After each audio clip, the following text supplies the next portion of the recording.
Hey everybody, what's up and welcome back to the channel. Thanks for taking out a few minutes of your day to check this out. Much appreciated.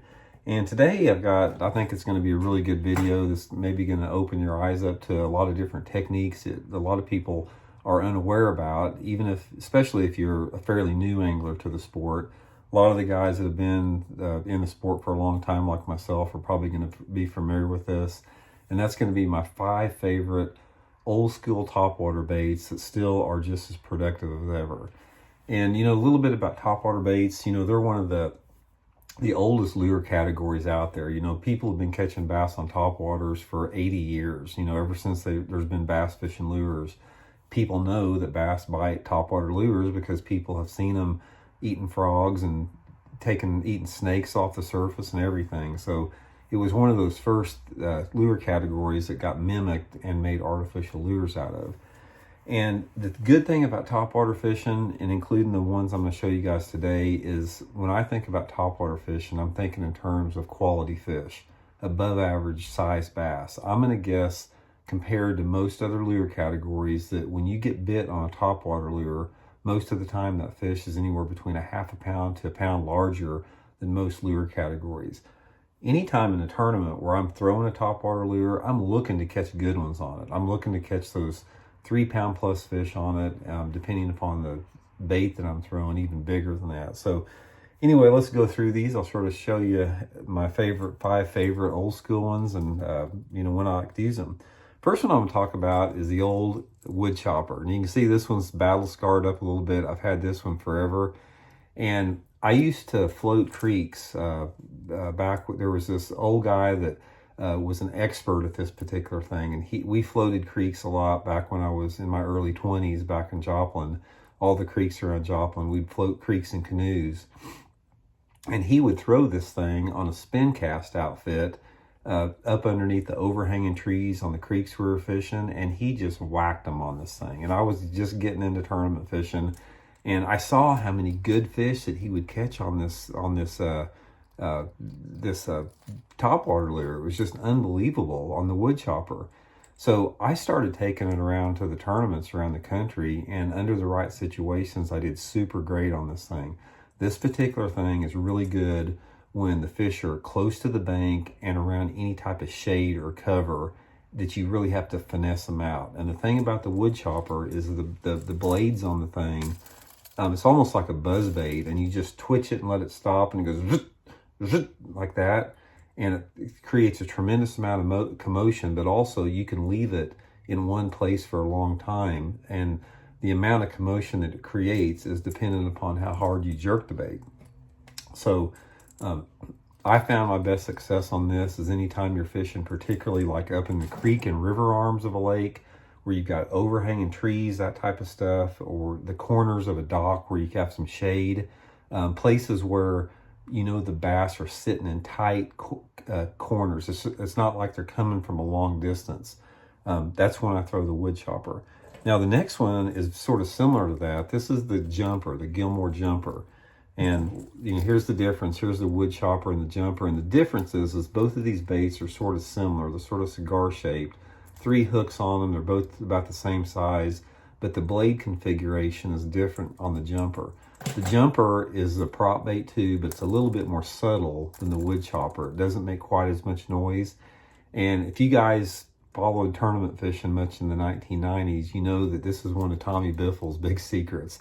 Biffle, he won some tournaments. He did really good on the jumper on this thing. We fished a couple bass and race and bass and golf tournaments at Disney World, and I think he won a couple of those tournaments on this thing. But the jumper is the same deal, except the jumper, for some reason, it will pull fish a little bit farther distance away in a little bit cleaner water. I'm not sure really what the deal is, but the times that I've done good on the jumper have been on like flatter bare banks where you've got water visibility that's pretty clear. You wouldn't think that this is a clear water bait, but I've done the best on this thing when I've got water visibility sort of in that 3 to 5 foot range. Flat banks, they don't have to have any cover on it, and this thing will pull a fish from a long way. And I don't really understand the difference between the two. I can't get bit on the wood chopper hardly around any type of open bank, but I've got to have it around some type of cover. But this jumper is a great bait flat banks, pea gravelly, small type rock banks, particularly in the early post spawn that we're coming up on over the next probably 3 or 4 weeks. So that's one too. Okay, the next one is another one similar to that. It's the old Devil's Horse style. Again, these are similar. These are all prop baits. The difference that you see, that all of them are about the same length. The Devil's Horse is a lot more slender, and it's got even a smaller prop on it, you can see. So the difference on the Devil's Horse is it's a lot more subtle bait. This bait is a staple in Florida. If you guys ever watch Roland Martin's YouTube channel, What's Up Roland, which is my favorite YouTube channel, I love watching it. Roland throws this thing all the time. He's got a Devil's Horse rigged on his rods all the time, talking about catching 8-pounders all the time, even today on the thing. This bait, I'm going to guess, if I had to guess, has caught probably more big bass in Florida than any other bait out there, simply because you can work it slow around grass beds. It's really good in shallow water because the props on it being small make a real subtle commotion, and depending upon how hard you jerk it, it can be as soft or as loud as you want. But this is a really good bait when those fish are in shallow, clear water. And it's not just limited to Florida. I will say that this bait works best when you have some type of bank grass. That's why it works so good in Florida. But I've caught them around gator grass in it, in some of the lakes around the Midwest that have shallow bank grass. I've caught them around docks on it. I've caught them around laydowns. It's just a good bait when you have calm conditions in the late spring when that water temperature is above 65 degrees. And speaking about wind on the three, the wood chopper will draw a strike on areas that you have stronger wind and a little bit, rougher chop. Whereas the Devil's Horse, you need some type of a calmer condition on it. Works good. Let's say the next one, again, similar. This is the old Bagley Bango lure. Man, I have caught some studs on this thing. This Bango lure is a super subtle prop bait. The difference on it, it's got one prop on the bank. It's a balsa bait that floats super high.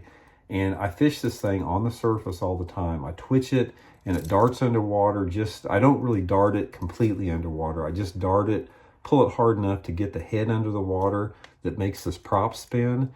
And it's a super, super subtle prop noise on it. It's a jerk bait, minnow bait with a little prop on it. And this particular thing, you can work it super slow, even so slow where the prop doesn't turn, or you can jerk it a little bit harder and get that prop to turn on it. Again, this bait excels around shallow, clear waters, especially if you've got grass. I've caught them all through Florida on it. I've caught them all down on the Gulf Coast rivers like the Pascagoula River, Mobile Delta, places that's got the shallow grass. I've caught them around areas when those fish are bedding on the flatter banks in the springtime of the year. And again, another key about the Bango lure, it's a bait that performs well under calm conditions and fairly, warm conditions at the same time.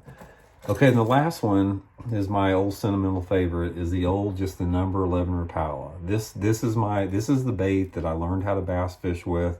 Wading creeks, this is the bait that I used, even the smaller version. And I have done super good in tournaments on this thing. I've made multiple top 10s on the Bassmaster Tour. I finished in 7th place at Lake Guntersville in the Bassmaster Invitational on it. I made the top 10 in an FLW tournament on the Pascagoula River on this thing. I've done super good and won a lot of money on this thing.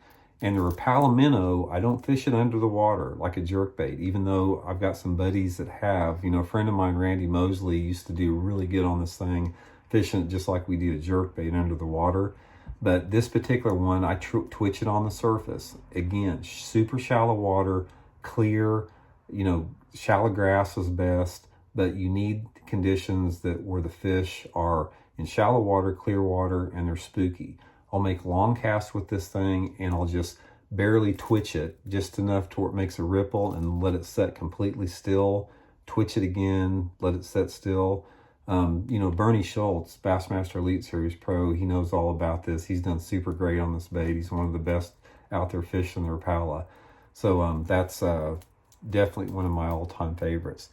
So anyway, couple things I'll say about this lure category again is anytime you're fishing the old schools that I talked about here, it's all about the condition. And the best conditions that you're going to have, in my opinion, are a south wind that has a very light breeze, just enough to ripple the surface, or no wind at all. You got to have like a partly cloudy sky, and clouds are even better. And again, water visibilities, they're best when they're over 3-foot visibility most of the times. And some type of shallow cover, whether it be, again, grass or pads or docks or just something like that. But here again, I'll just run them over again. You know, wood chopper, jumper, devil's horse, bango lure, and Rapala. These things have been around forever. They've been around since I've been fishing, and they're still as productive today as they are when they first started fishing them. They don't get fished much at all. Most people don't fish them at all, but I'm telling you, if you guys want to add these into your arsenal, it will definitely add up to some quality fish in certain situations. So anyway, guys, thanks for checking out the video. Much appreciated. If you like it, man, hit that like button. It really helps out the algorithm for the YouTube channel here. Subscribe if you haven't. Much appreciated. I'll keep putting these tips out. Just appreciate your all support, and I'll see you later.